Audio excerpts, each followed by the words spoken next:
মানুষ শুনে রেখো, দুইটি মেয়ের যদি কেউ লালন পালন করে তাহলে সে আর আমি জান্নাতে এভাবে থাকব। তিনটি মেয়ের কেউ যদি লালন পালন করে তাহলে সে আর আমি জান্নাতে একসাথে থাকব। তবে তিনি এই কথা বললেন যে তিনটি মেয়ের যদি কেউ লালন পালন করে তাহলে মেয়েরা পিতাকে জান্নাতে নিয়ে যাওয়ার জন্য বিচারের মাঠে বেঁকে বসবে। তাতে মেয়ে থাকবে মধ্যে, আর ওইদিকে থাকবে জাহান্নাম, আর এইদিকে থাকবে মেয়ের পিতা। মেয়েরা তিনজন বলবে বিচারের মাঠে, আগে আমার আব্বাকে জান্নাতে দেন, তারপরে কোনো কথা। তার মানে বিচারের মাঠে আপনাকে জান্নাতে নিয়ে যাওয়ার জন্য এর চেয়ে কোনো শক্তিশালী পদক্ষেপ নেই। যতক্ষণ পর্যন্ত পিতার জন্য জান্নাত ঘোষণা না হবে ততক্ষণ পর্যন্ত মেয়েরা মাঠ থেকে সরবে না, এ কথা মুহাম্মদ সাল্লাল্লাহু আলাইহি সাল্লাম বলে। তবে মনে রাখা ভালো হবে, কষ্ট থাকলেও আরেকজনের সাথে কথা বলিয়েন না। আমি আপনার কষ্ট অনুভব করছি, আর বৃষ্টিকে রহমত মনে করি, গজব মনে করি না। কাজেই এইটাকে ভারী মনে না করে কষ্টে আছেন, কিছুক্ষণ অপেক্ষা করুন। সম্মানিত দিনী ভাই বোন, যখন রাসূল সাল্লাল্লাহু আলাইহি ওয়াসাল্লাম বললেন মেয়েরা বিচারের মাঠে বেঁকে বসবে, তখন তিনি বললেন, এক, মেয়েদের বিদ্যা শিখিয়ে দিল, দুই, শিষ্টাচার শিখিয়ে দিল, তিন, মেয়েদের সাথে সদাচরণ করলো। বিদ্যা সবাই শিখিয়ে দেয়, শিষ্টাচারকে শিখিয়ে দেয়। একটা মেয়ের নখ বড় আছে, সেটাও কি শিষ্টাচার? একটা মেয়ে ভরু তুলে চিকন করেছে, সেটাও কি শিষ্টাচার? একটা মেয়ে দাঁত ছিলে চিকন করেছে, সেটাও কি শিষ্টাচার? একটা মেয়ে উঁচু স্যান্ডেল পরে নিজেকে লম্বা দেখাচ্ছে, সেটাও কি শিষ্টাচার? একটা মেয়ে ব্রেসিয়ার পরে নিজেকে কম বয়সী দেখাচ্ছে, সেটাও কি শিষ্টাচার? একটা মেয়ে পরচুলা মাথায় দিয়ে বড় চুল দেখাচ্ছে, সেটাও কি শিষ্টাচার? একটা মেয়ে গায়ে উল্কি দিয়ে নিজে কিছু দেখাচ্ছে, সেটাও কি শিষ্টাচার? যারা নগ্ন হয়ে রাস্তাঘাটে চলে, সেটাও কি শিষ্টাচার? যেসব মেয়েরা বড় লম্বা মোবাইল হাতে রেখে জেনা দেখে, সেটাও কি শিষ্টাচার? পৃথিবীর মানুষ, মনে রেখো, আমার জীবনে বড় ভয়, আমার উম্মত গোপন পাপে লিপ্ত হবে, এটা আমার ভয়। পৃথিবীর মানুষ, মনে রেখো, আমার জীবনে বড় ভয়, আমার উম্মত গোপন পাপে লিপ্ত হবে, সেটা আমার ভয়। ওই ঘরে মেয়ে জেনা চর্চা করে, এই ঘরে তার ভাই জেনা চর্চা করে, ওই ঘরে তার মা জেনা চর্চা করে, এই ঘরে তার বাপ জেনা চর্চা করে, সেই বাড়িতে জেনার সয়লাভ বন্যা, সেটা কি শিষ্টাচার? তোমার প্যান্টটা টাকনোর নিচে আছে, সেইটা কি শিষ্টাচার? তোমার দাড়ি চাঁচা আছে, সেইটা কি শিষ্টাচার? তুমি ছেলে মানুষ, হাতে মেহেদি দিয়েছ, সেইটা কি শিষ্টাচার? তুমি মানুষের সাথে অন্যায় আচরণ দেখিয়ে, ক্ষমতা দেখিয়ে চলো, সেইটা কি শিষ্টাচার? তুমি বাম হাতে চা খাও, সেইটা কি শিষ্টাচার? তুমি প্যান্টটা টাকনোর নিচে রাখো, সেইটা কি শিষ্টাচার? বাপ মা জানে না শিষ্টাচার কাকে বলে। যেখানে বিদ্যার কথা সেখানে শিষ্টাচারের কথা, যেখানে বিদ্যার কথা সেখানে শিষ্টাচারের কথা। জাবের রাদিয়াল্লাহু তাআলা আনহু বললেন, আল্লাহর নবী, আমি বেশি বয়সের মেয়ে বিবাহ করেছি, কম বয়সের মেয়ে বিবাহ করিনি, চারটা কারণে। আল্লাহ রাসূল, আমি বেশি বয়সের মেয়ে বিবাহ করেছি, কম বয়সের মেয়ে বিবাহ করিনি, চারটা কারণে।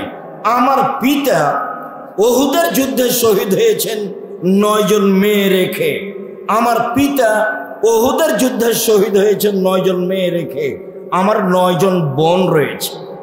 আমি তাদের সমবয়সের মেয়েকে বিবাহ করা পছন্দ করিনি, চারটা কারণে। এক, লিতুআল্লিমাহুন্না, আমার স্ত্রী যেন আমার বোনদেরকে বিদ্যা শিখাতে পারে। দুই, ওয়ালিতুআদ্দিবাহুন্না, আমার স্ত্রী যেন আমার বোনদেরকে শিষ্টাচার শিখাতে পারে। তিন, ওয়ালা তুরাজ্জিলাহুন্না, আমার স্ত্রী যেন আমার বোনদেরকে মাথা চিরুনি করে সাজগোজ করে পরিপাটি করে রাখতে পারে। 4, আমার স্ত্রী যেন আমার বোনদেরকে পাহারা দিতে পারে। মা মানে পাহারাদার, মা মানে শিষ্টাচার, মা মানে বিদ্যা, মা মানে পরিপাটি। মাই তো জানে না যে শিষ্টাচার কাকে বলে। হ্যাঁ করে হাসছে দেবর নিয়ে ভাষণ নিয়ে, সেও কি আবার মা? নির্বাচনে দাঁড়িয়ে বলছে যে আসেন ভাইয়া আসেন, চা খান বসেন, আসেন ভাইয়া, সেটাও কি শিষ্টাচার? এই ছেলে, তোমার নানা তো ভালো মানুষ ছিল, তোমার দাদাও ভালো মানুষ ছিল, তোমার মা যুগের ফেরে উল্টে গেল, তোমার মা নাকি শিক্ষিতা? কে বলেছে? আমি কোনোদিন বলিনি, তোমাকেও বলিনি, তোমার বাপকেও বলিনি, তোমার মাকেও বলিনি। যেসব ছেলে মেয়ে ঘুম থেকে উঠে ঠাকুরের গান বলে তাকে আমি কোনোদিন শিক্ষিত বলিনি। আরে ঠাকুর জাতির শত্রু, ঠাকুর বাঙালিদের শত্রু, ঠাকুর মুসলমানের শত্রু, ঠাকুর ঢাকা বিশ্ববিদ্যালয়ের শত্রু।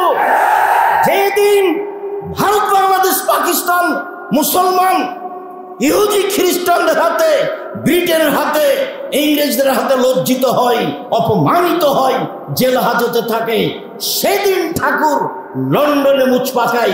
সেই ঠাকুরের গান আমার ছেলে বলবে? অত বড় কাপুরুষ আমি আব্দুর রাজ্জাক বিন ইউসুফ হইনি। জাতির যদি রাস্তাঘাট করে দিতে না পারি, জাতির যদি স্কুল কলেজ করে দিতে না পারি, জাতিকে চূড়ান্ত সঠিক ধর্ম দিতে পারবো ইনশাআল্লাহ। সম্মানিত দিনী ভাই বোন, ছেলে মেয়ে শিরকের মধ্যে ডুবে আছে, আর ও বলছে আমার ছেলে শিক্ষিত। ভুল হিসাব। আপনি আপনার মেধাবী ছেলেকে করতে চেয়েছেন বড় ডাক্তার। বড় ডাক্তার মানে কি? অত প্রতারক। কিভাবে? প্রায় ডাক্তারি। আপনি ডাক্তার, আপনি কষ্ট নেবেন না ভাইজান। আপনার ডাক্তারের অভ্যাস যে যেই কোম্পানি তাকে টাকা দেয় সেই কোম্পানির ওষুধ লিখে। আপনি এই ছেলেকে পড়িয়ে জাতির কি করতে চাইলেন? আপনি এই ছেলেকে পড়িয়ে জাতির কি করতে চাইলেন? যারা ইঞ্জিনিয়ার তো তারা রাস্তাঘাটের টাকা মেরে খায়, ও হলো ধোঁকাবাজ। ওকে দিয়ে আপনি জাতির কি করতে চাইলেন? যারা খুব মেধাবী, যারা লন্ডন আমেরিকাতে 5 লক্ষ টাকা বেতনে চাকরি করে, ওরা হলো টয়লেট পরিষ্কার করে যারা তাদের সুপার, তাদের যে নেতা, তাদের দায়িত্ব পালন করে। তাহলে আপনার ছেলে জাতির কি করলো?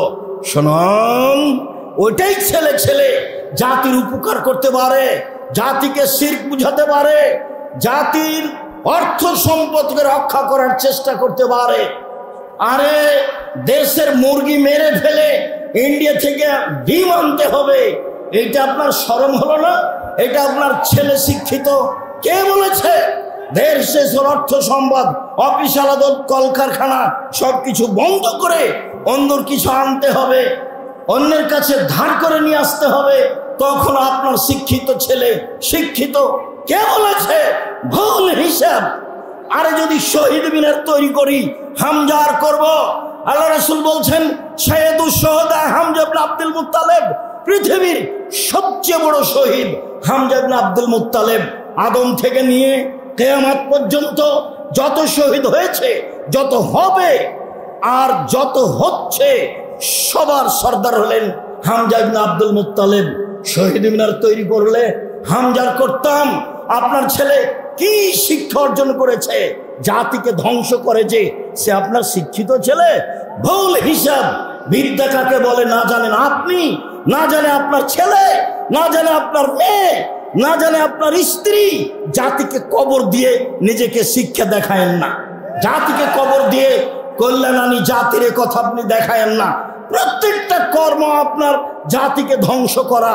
আপনি কি দিয়ে বুঝাতে চাচ্ছেন যে আমি ছেলেকে মানুষের মতো মানুষ করতে চাই? পরকালের স্বার্থে জাতিকে কল্যাণের দিকে নিয়ে যেতে পারে সেই ছেলে মূলত শিক্ষা প্রাপ্ত, সেই ছেলে মূলত শিক্ষা অর্জন করেছে। সম্মানিত দিনী ভাই বোন, 1 বিদ্যা শিখাবে, 2 শিষ্টাচার শিখাবে, 3 পরিপাটি শিখাবে, 4 পাহারা দিবে ছেলে মেয়েকে, তার নাম বাপ, তার নাম মা। সম্মানিত দিনী ভাই বোন, মনে রাখবেন শিষ্টাচার সদাচরণ এমন একটা জিনিস যা দিয়ে জান্নাতুল ফেরদাউস পাওয়া যায়।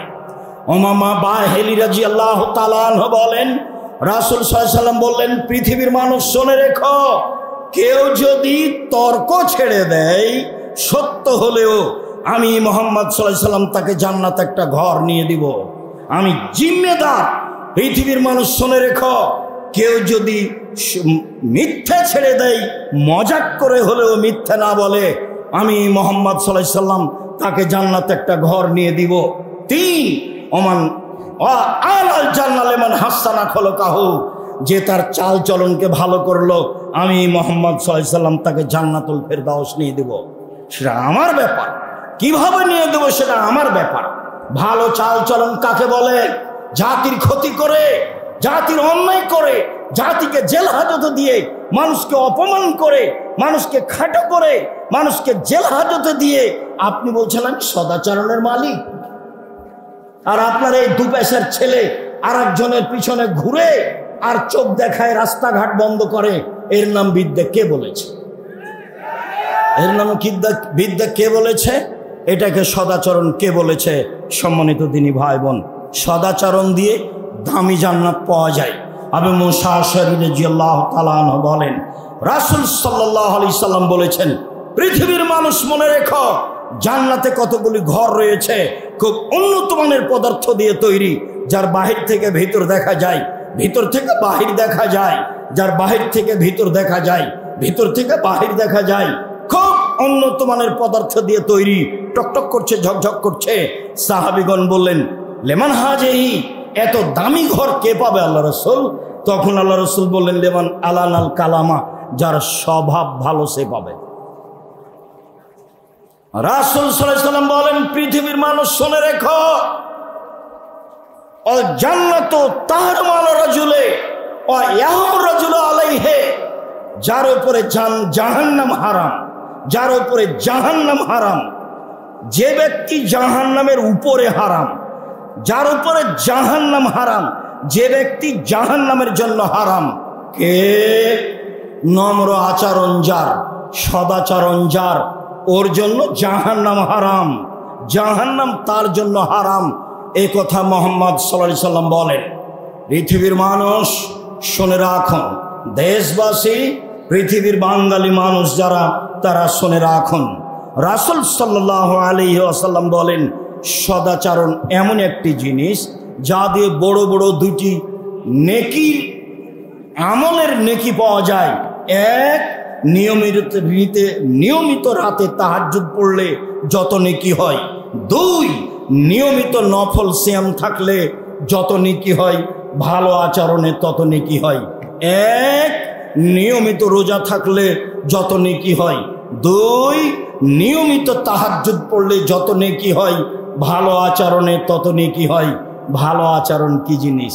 2, ভালো আচরণ করলে 3টে বড় বড় আমলের নেকি হয়। 1, আল্লাহর পথে জিহাদ করলে যত নেকি হয়, ভালো আচরণে তত নেকি হয়। 2, নিয়মিত তাহাজ্জুদ পড়লে যত নেকি হয়, ভালো আচরণে তত নেকি হয়।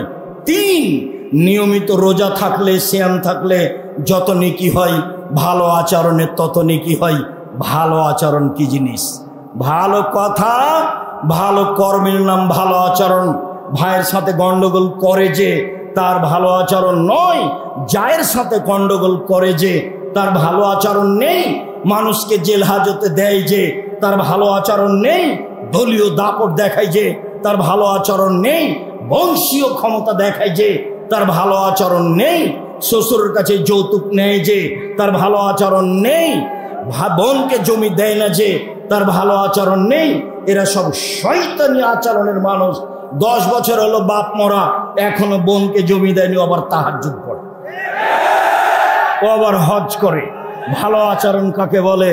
সম্মানিত দিনী ভাই বোন, বলছিলাম 4টে জিনিস আছে যার, সবকিছু আছে তার, ইহকাল আছে তার, পরকাল আছে তার। 4টে জিনিস আছে যার, জান্নাত আছে তার। 4টে জিনিস আছে যার, ইহকাল আছে তার, পরকাল আছে তার। 1, হিফজ আমানাতিন, আমানতের রক্ষা। 2, হুসনু খালিকাতিন, ভালো আচরণ যার, জান্নাত তার। 3, সিদক হাদিসিন, সত্য কথা যার, জান্নাত তার। 4 ইফাতুন বিতুয়ামাতিন, বৈধ রুজি। ছেলেরা শোনো, আমার কথাটা মনে রেখো, আমি চকলেট বিক্রি করে খেতে বলিনি। আমি বলেছি প্রয়োজনে চকলেট বিক্রি করে খাবো, মানে সবচেয়ে কম পয়সার ব্যবসা। লোন নিয়ে ব্যবসা করতে রাজি নই। পয়সা উপার্জনের 4টা পথ ভুলে গেলে মনে হয়। 1 দিন মজুরি, 2 চাকরি, 3 জমি চাষ, 4 ব্যবসা। সত্যবাদী ব্যবসায়ী যারা, তারা নবীদের সাথে জান্নাতে থাকবে, এই কথা মুহাম্মদ সাল্লাল্লাহু আলাইহি সাল্লাম বলেন। কলার ব্যবসা করব, চকলেটের ব্যবসা করব, তাহলে আমার ঋণ নেওয়া লাগবে না। 20, 30, 40 বছর লাগবে আমাকে একটা বড় ব্যবসায়ী হতে। আমি কলিকাতায় হিরোইন কিনলাম, ঢাকায় বিক্রি করলাম, তার নাম আমি বড় ব্যবসায়ী? ভুল হিসাব। সম্মানিত দিনী ভাই বোন, বলছিলাম যারা দুনিয়াতে বয়স বেশি করতে চায়, যারা দুনিয়াতে রুজি বেশি করতে চায়, টাকা পয়সা বেশি করতে চায়, অর্থ সম্পদ বেশি করতে চায়, তাদেরকে সদাচরণ করতে হবে। সদাচরণ করলে বয়স বেশি হয়, সদাচরণ করলে টাকা পয়সা বেশি হয়, এই কথা মুহাম্মদ সাল্লাল্লাহু আলাইহি সাল্লাম বলেন। তিনি বলেন মানুষ দোয়া করে তার ভাগ্যের পরিবর্তন ঘটাতে পারে। হাত পরিষ্কার করে ধুইলে, মাস্ক লাগালে করোনা ধরবে না, এই কথা মিথ্যা। আমি কোনোদিন 1 মিনিটের জন্য করোনা মানিনি, কোনো জায়গায় আমি মানিনি। আমি ঢাকায় এক লোককে দেখতে গেছি, তোর ছেলে মেয়ে বলছে হুজুর ভিতরে আসেন না, হুজুর ভিতরে আসেন না, হুজুর ভিতরে আসেন না, আপনারা বেঁচে থাকেন এটাই কামনা করি। নাই ছেলে থামো, তোমার বাপের গায়ে হাত দিয়ে দোয়া পড়বো। এতে যদি আমাকে করোনা হয়, আমি বলবো না তোমার বাপের কারণে হয়েছে। আমি জানি রাসূল সাল্লাল্লাহু আলাইহি ওয়াসাল্লাম বলেছেন পৃথিবী সৃষ্টির 50,000 বছর পূর্বে আমার জন্য 4টা জিনিস লেখা হয়েছে। পৃথিবীর প্রত্যেকটা মানুষের জন্য লেখা হয়েছে। 1 মরণ, 2 জীবন, 3 রুজি, 4 রোগ ব্যাধি। সেদিন যদি আমার করোনা লেখা হয়ে থাকে আর আমি যদি আজ পাথরের মধ্যে ঢুকে যাই, তবুও করোনা রক্ষা হবে না। কেন? লেখাই আছে, তার নাম ভাগ্য। শোনো, তোমার আব্বাকে দেখতে এসে ভাগ্য অস্বীকার করে আমি আব্দুর রাজ্জাক বিন ইউসুফ মরতে রাজি নই। আমি ভাগ্যকে সামনে রেখেই, তাকদীরকে বিশ্বাস করেই তোমার বাপের গায়ে হাত দিয়ে দোয়া পড়ে যাব, যা হবে হবে। যদি করোনা হয় আমি বলবো না তোমার বাপের কারণে হয়েছে। পৃথিবী সৃষ্টির 50,000 বছর পূর্বে লেখা ছিল, তাই হয়েছে। পৃথিবীতে দোয়াই আপনার তাকদীর পরিবর্তন করতে পারে, ভাগ্য পরিবর্তন করতে পারে, অর্থ সম্পদ বেশি করতে পারে, জীবনের সুখ শান্তি আনতে পারে। সম্মানিত দিনী ভাই বোন, শুনুন, সহজে জান্নাত যাওয়ার পথ। 1 সচ্ছল অসচ্ছল অবস্থায় দান করতে হবে। 2 রাগ দমন করতে হবে। রাগ দিয়ে কোনো কাজ নিতে হবে না। কাজ বিনাল গাছ, রাগ দিয়ে কোনো কাজ নিতে হবে না। ভাইয়ের সাথে হোক, বোনের সাথে হোক, চাচার সাথে হোক, দলের সাথে হোক। আমি তো দেখেছি খুব, যারা আমাকে গালি দেওয়া শুরু করে তারা আমার মা বোন দিয়ে শুরু করে। এরপরে যখন তার গালি দেওয়া শেষ হয়, কথা বন্ধ করে, তখন আবার আমি রিং দিয়ে বলি, ভাইজান আর কি কোনো গালি ছিল বা আর কিছু বলবেন কি? আমি তার গালির প্রতিবাদ করতে হবে, এই পাতা আমি কোনোদিন পড়িনি। আমার জীবনে বড় ত্যাগ। 1 মানুষের প্রতিশোধ নেব না ইনশাআল্লাহ। 2 মানুষের পিছনে কথা বলবো না, অর্থাৎ বদনাম করব না। দেখি কি হয়, আছি তো ঠিকই। 1 মিনিটের জন্য কোনোদিন দল মাঝাবের কথা বলি না, কোনোদিন সরকারি হিসাব করি না, কোনোদিন কোনো মাওলানাকে নিয়ে হিসাব করি না। ওর যা ভালো লাগছে বলে যাক। আমার মাথা ধুয়ে ছেড়ে যদি দেয় তবু আমি তার বিরুদ্ধে কথা বলবো না। আমাকে যদি ধুয়ে ছেড়ে দেয় তবু আমি তার বিরুদ্ধে কথা বলবো না। সেই পাতা আমি পড়ি না। সদাচরণ। সম্মানিত দিনী ভাই বোন, সদাচরণ দিয়ে দামি জান্নাত পাওয়া যায়। সদাচরণ মানে নাকি? সাহাবীগণ বলছেন, আল্লাহ রাসূল সবচেয়ে আল্লাহর দেওয়া বড় নিয়ামত কি? তো আল্লাহ রাসূল বললেন, সদাচরণ। 2 হাত নিয়ামত, তবে সবচেয়ে বড় নয়। 2 পা নিয়ামত, তবে সবচেয়ে বড় নয়। অর্থ সম্পদ নেয়ামত, তবে সবচেয়ে বড় নয়। ছেলে মেয়ে নেয়ামত, তবে সবচেয়ে বড় নয়। সবচেয়ে বড় নিয়ামত হলো সদাচরণ। জাতিকে বুঝাতে পারলাম না সদাচরণ কি জিনিস।